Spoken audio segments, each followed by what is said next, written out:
I'm Dianne Craft. We're going to talk again today about how to help your bright, hard-working kids who have to work too hard at home, whom we call struggling learners. We're going to talk about reading specifically today, the 4 parts of reading, and what I did with my struggling learners in school so I could get them to make a 2-year growth in reading in a year. You can be your child's own tutor, and when you are, then when you have the tools, you'll be able to see the same changes that other people have seen using these strategies. There are 4 components to reading. When all 4 components are working just fine, reading happens just basically, I call it falling off a log. In other words, you read to them and they got the words easily. We're talking about the children who have to work a lot harder to read than we want them to. And we're going to talk about the levels of reading issues. So we know that on this first slide it talks about the 4 reading components. The number 1 reading component that has to be in is eye tracking. The eyes have to have the ability to work together as a team while crossing from left to right over the page while they're reading. If that isn't in, we correct that with brain integration therapy. The other thing that has to be easy for a child when they read is to memorize sight words. What they call outlaw words, like come and little and my. They can't be sounded out. For some children that are real brittle learners, real brittle readers, the sight words are some of the hardest things for them to remember. They can sound out words, but they can't remember how to read words, and so they just sound out every word. So what is what? That type of thing. The third reading component that has to be in is phonics or phonemic awareness or decoding, whatever we call it. That's the ability to be able to sound out words that are brand new. That's a piece of reading. The 4th piece of reading is reading comprehension. For some children, they can read right on level, but they don't know how to comprehend and how to convert words to pictures. We can train that in our right brain reading comprehension training. For this piece right here, this segment, we're going to focus on those wonderful kids who are brittle, who can't remember sight words. And remember, there are 3 levels of problems that a child can have with reading. If they have to work harder and they're not behind, we call it a glitch. If they have to work even harder and they're about a year behind, we call it a dysfunction. If they have to work a lot harder and they're about 2 years behind, we call it a dyslexia. Sight words is said, which is a strategy for brittle readers. Not all readers need this, but if this is your child, it will be a godsend for you. We usually just treat sight words, we teach them slower, louder. We look at the next slide, you're going to see a list of sight words. Almost all reading programs that are not aimed for our wonderful kids with dyslexia who really have to work harder will just give you a list of sight words, and they'll call them outlaw words. And they'll give them a list and they have to say them over and over. I teach this at CU as a graduate level class, so I sometimes chastise my little first and grade teachers, and they said, so if they don't get the sight word list in school, what do you do? Oh, well, they said, we send it home. I said, that's right, because if they can't learn it in school, maybe it's in the dark that they can learn it. Or maybe it's around the coffee table, that's where they can learn it. Or maybe it's in the car. In other words, we don't change how we teach it, we just do it slower, louder, multiple repetitions in a different setting. And these children are so frustrated. They look at it and there's no hook on there for them to remember it. In other words, what do? We take these black and white representations of words and we just do them slower and louder and multiple repetitions until the child just doesn't know them in any setting. What we need to do is completely change our strategy.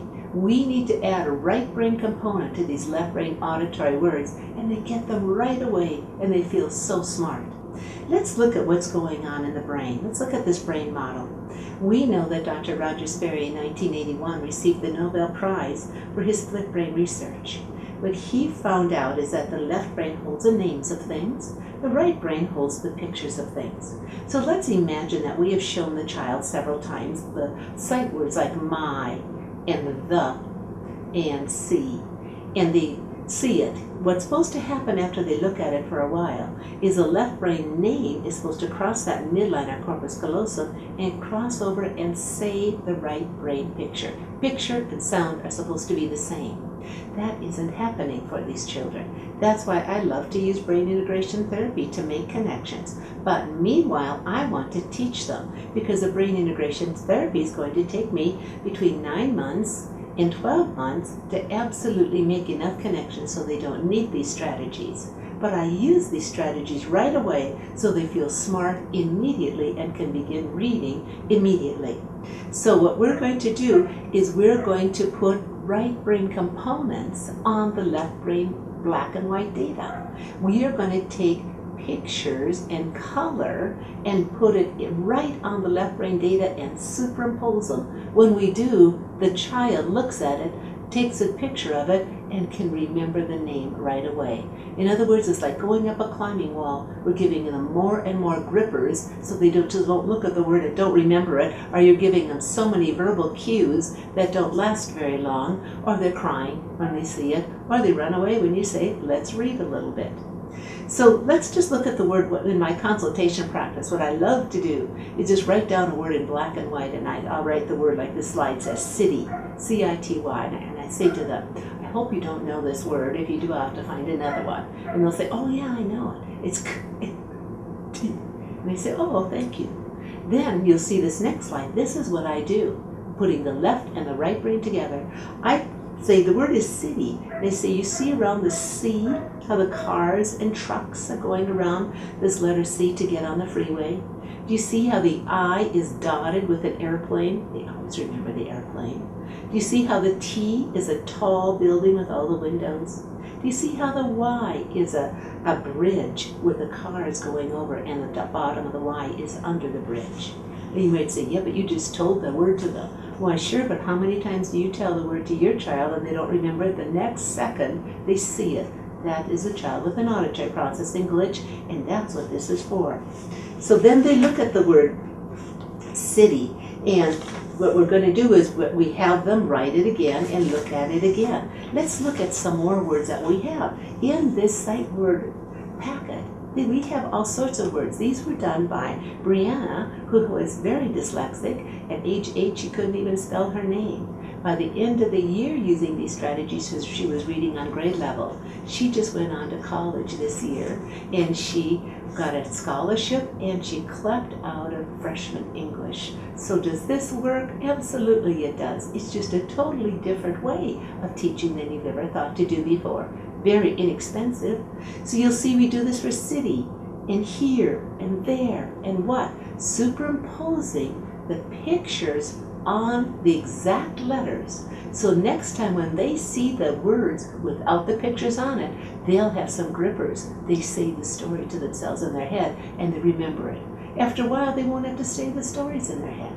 Let's look at 2. So the picture is this tall T is giving a present to his fat little friend, the O, or all. All they have in their family is one baby. The A has the baby on it, the L has the mom and dad. Or let's look at have.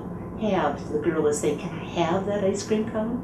So when they see have, H-A-V-E, in a story, they will see the ice cream cone and the picture of the girl, so they have a gripper. They know what the name of that word is. We do the same thing for said. And we do little and many. We have the stories in the back of the cards. The kids love these cards. In was and happy and were they, how they can remember sight words while you're teaching. A phonetic reader is what we use, but we have to have some sight words. Here's a testimony from a mom. She says up here that Nathan so loved to use these new words, and she couldn't believe that he kept asking to read. So many times these children run away to read, and she said, look at how he's now asking to read. There's another mom who sent a testimony that I thought you might like to hear about, and she says, our daughter is particularly fond of the sight word cards. The words that we worked on for a year with no retention, she got in less than 2 weeks using this method. Last week she was running around the house screaming, I can read, I can read. It's exactly what we need to do. We need to teach them in a totally different manner so they have immediate success. Is it harder work? Absolutely. But we are willing to do that to make these kids get in touch with the smart part of themselves. Here's another mom, Krista. She said, my 6-year-old son can read 15 sight words now in just 3 weeks' time.